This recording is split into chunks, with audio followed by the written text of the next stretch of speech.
আমাদের পিতা অতি গরিব, তাকে ধনী আর পুত্র দান করুন। তথাস্তু বলে সূর্যদেব চলে গেলেন। এইভাবে প্রতি রবিবার মেয়ে দুটি সূর্যদেবের পূজা করেন। সূর্যদেবের আশীর্বাদে বামুনের সংসারেতে ধনে পুত্রে লক্ষ্মী লাভ হলো। কিন্তু বামুনির মনে এক ফোঁটাও সুখ নেই। দিন রাত সে শুধু কন্যা দুটি জড়িয়ে এলো। আর বামুন আর বামনি তাদের আদর করে দুই মেয়েকে কোলে তুলে নিলেন, কারণ সংসারেতে যে আর আগের মতন অভাব নেই। কন্যা দুটি কিন্তু সেই থেকে ঋতু পূজা ত্যাগ করেননি।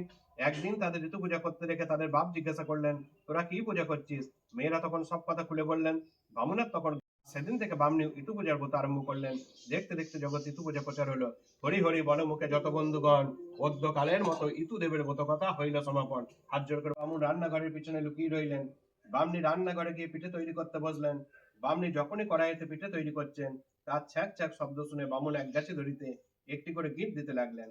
তারপর আর শব্দ না শুনে বাড়ির মধ্যে এসে বামনিকে বললেন, এবার পিঠে নিয়ে এসো।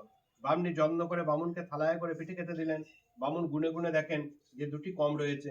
বামনিকে বলতেই তিনি বললেন, পিঠে তৈরির সময় মেয়ে দুটি খুব বায়না ধরেছিল, তাই দুজনকে দুটি পিঠে দিয়েছি। বামুন বললেন, মেয়েদের অত লোভ করা ঠিক নয়, ওদের দুজনকে ওদের মাসির বাড়ি রেখে দিয়ে আসে, রেখে কি একটা পূজা করছে। বাড়ির মেয়েরা বললেন, এর নাম ইতু পূজা, আগের দিন উপোস না করলে এই পূজা হয় না। মেয়ে দুটি বললেন, আমরা কাল থেকে কিছুই খাইনি। বাড়ির গিন্নি তখন তাদের পূজার জোগাড় করে দিলেন। মেয়ে দুটি কার্তিক মাসের সংক্রান্তির দিন থেকে ইতু পূজা করতে আরম্ভ করলেন। ভক্তের অধীন দেবতা।